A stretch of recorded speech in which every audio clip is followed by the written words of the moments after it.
Some stories feel as if they belong only to the wilderness, to a time when people lived closer to the mountains and further from the rules of the world. This is the story of Rip Van Winkle, the man who fell asleep for 20 years and woke up to find that everything he knew had changed forever.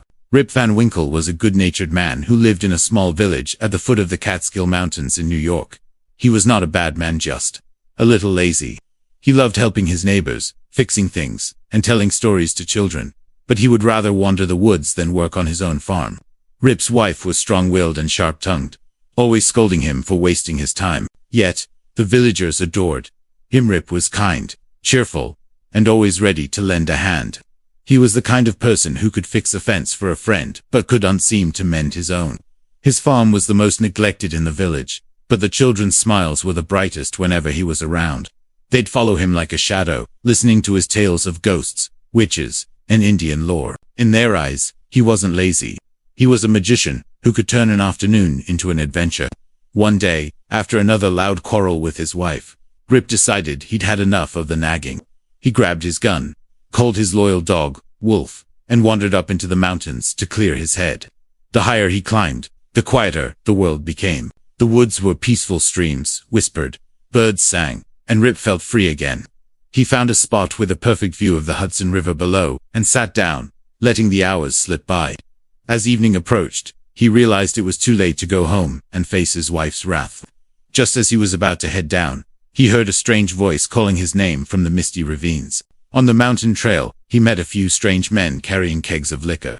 They motioned for him to help, and Rip, being friendly and always ready to lend a hand, gladly did so. They invited him to join their gathering and Rip, never one to refuse good company or a good drink, accepted. A small drink can't hurt, right? My wife will never know. The men looked unusual, as if they had stepped out of an old painting. They had long, flowing beards of various shapes and colors, and they were dressed in old-fashioned Dutch clothing. They spoke very little, their faces serious, and their eyes seemed to hold something ancient and unknowable. They were playing a game of ninepins, and the sound of the balls rolling echoed through the mountains like distant thunder. Rip didn't think too much of it. He drank their strange, sweet liquor, laughed at their silent game, and soon felt dizzy and warm. The atmosphere was dreamlike, the valley filled with an eerie silence, broken only by the rolling thunder of the game. Before long, Rip felt his eyelids grow heavy. He lay down beside a rock to rest just for a moment. But it wasn't just an ordinary nap. As Rip slept, time itself seemed to slow down and then rush forward all at once. The wind stopped, the forest held its breath, and even the sunlight seemed to fade into a deep, dreamless silence. And there he lay, for a very, very long time. Seasons came and went. The world outside his slumber twisted and turned. A quiet revolution brewed in the colonies. Battles were fought, and a new nation was born while Rip dreamt his endless dream. When Rip finally opened his eyes, the sun was bright, and the forest was silent. He felt stiff and sore. He looked for his gun, but found only a rusted, rotten relic. His dog, Wolf, was gone.